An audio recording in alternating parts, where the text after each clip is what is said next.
Anong mensahe ang kailangan marinig ng mga Capricorn?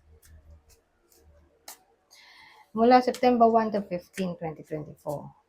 Pwedeng nangyayari na to o mangyayari pa lang. Kung di man para sa inyo itong magiging reading, baka para sa someone na malapit sa inyo o sa someone na nakilala nyo mismo. Baka may lumabas na gender mamaya, gawin nyo na lang energy, masculine at feminine energy. Pwede rin naman na huwag nyo nang pansinin yung gender. Hindi ko alam kung anong lalabas, kung positive ba o negative reading. Depende sa kung anong mapipick up ko na energy mamaya. Anyways, kung hindi mag-resonate sa inyo to, edi i-adjust nyo na lang video, hanapin nyo to. Kung hindi pa rin, edi dito na kayo. Okay? Ito na yung last deck natin. Anyways, magsimula na tayo.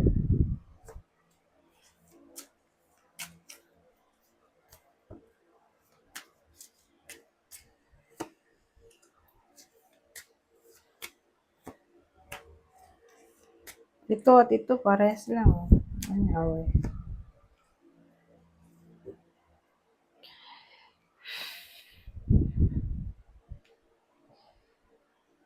either nangyayari na to o mangyayari pa lang kasi yung iba sa inyo gustong mag-try ng something new.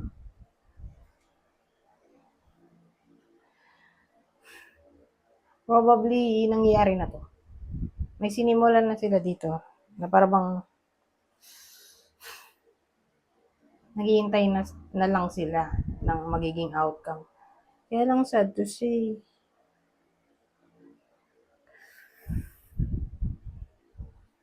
baka hindi mangyari yung in-expect ng iba sa inyo. Siguro dahil baka naloko sila o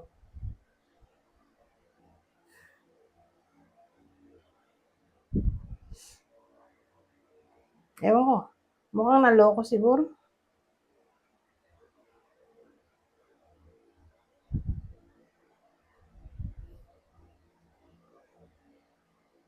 Kasi deception na to. Illusion din to.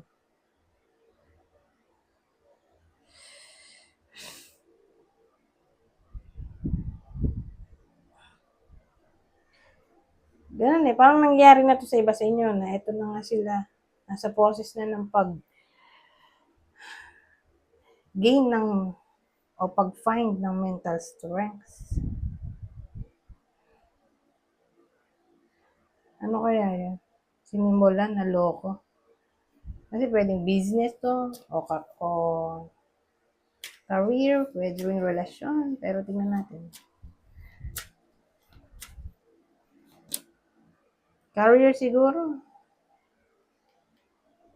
Career o business.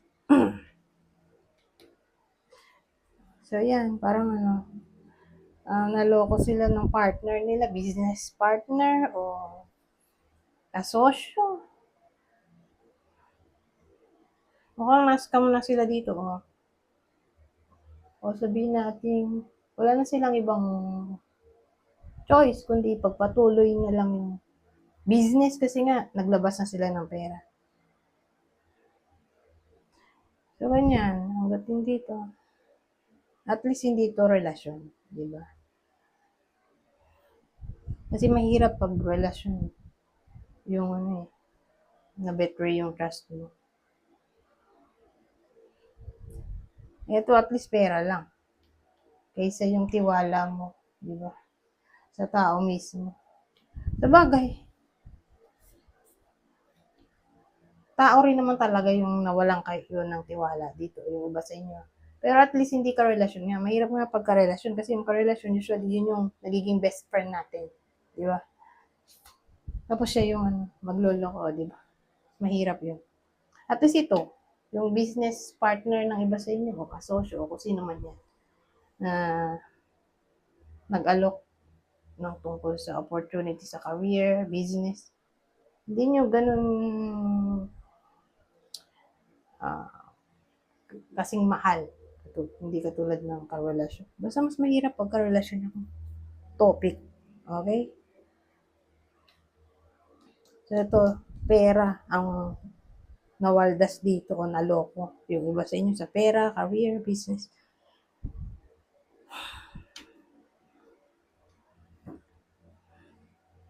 Na nasa process na sila ng pagbangon ulit. Na haharapin na nila yung issues o yung chaos. Hindi na sila magpo-procrastinate. Magiging matapang na sila na ayusin yung problema.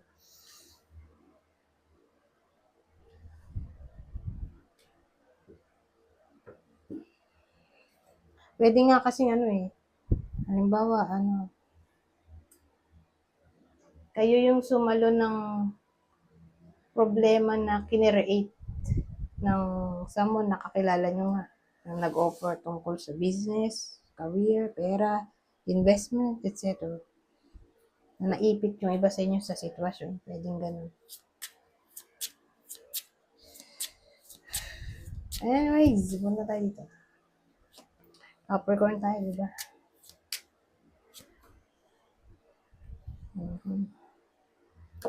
Ano ito? Long way. A long way.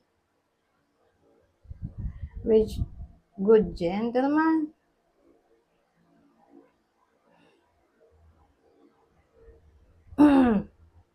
Bakit yung lalaking tinutukoy ko dito, mga 40 pababa yung edad. Pwedeng mayaman siya. Kunin nyo lang yung info na sa tingin nyo ay fit sa sitwasyon nyo o sa kakilala nyo o sa person nyo. Siguro mayaman siya o hindi naman ganun kayaman pero sapat para mabuhay, di ba?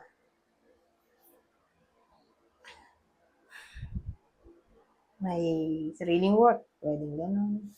O kung di man ganun na mayaman, mayaman sa, kung di man mayaman sa pera, ay mayaman sa morality o moral values o right conduct. So, ang dating kasi itong lalaking to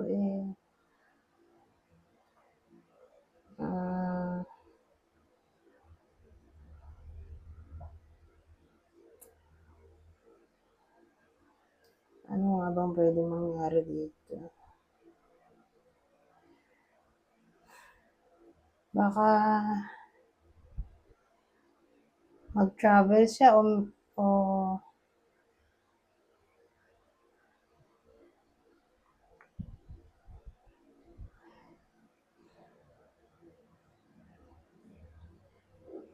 baka may simulan siyang something.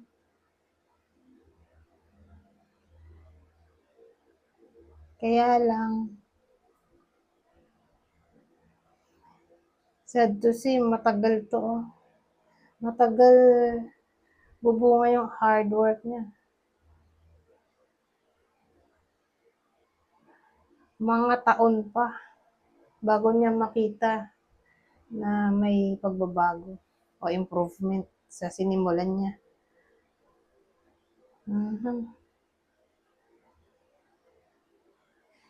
So, ganun Anyways, mahirap yung combination. Punta na tayo sa huli. Mag-move on na tayo sa huling deck.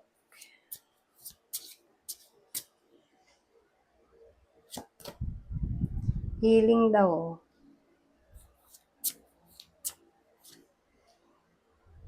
So sa dating na to, o combination, mag-heal yung confidence ng iba sa inyo. So sabihin natin, nawala yung confidence o self-esteem ng iba sa inyo. Ito, magbabalik na ang power o control sa buhay ng iba sa inyo.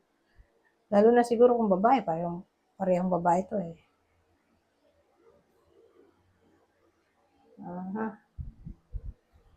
Sumaba pa yung oras, gawin natin 10 minutes. Dagdagan pa natin ng 2. Oh, magic. Gratitude. Well, may iba sa inyo siguro mag-i-spell. Tapos mangyayari yung spell niya. Kasi magic to.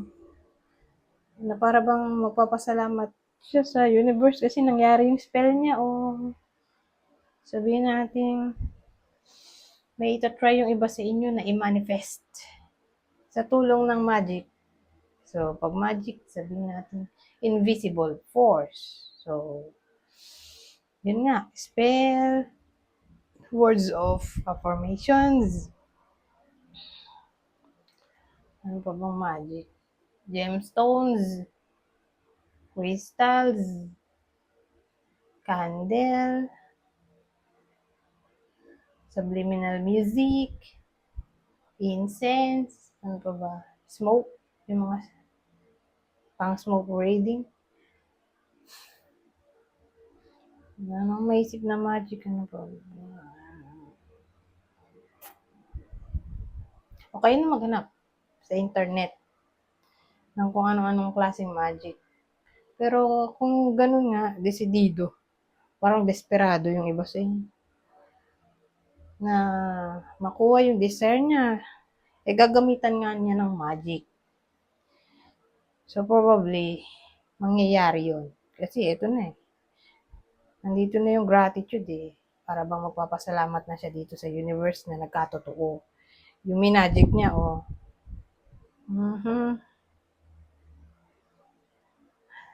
Anyways, hanggang dito na lang. Goodbye. For now.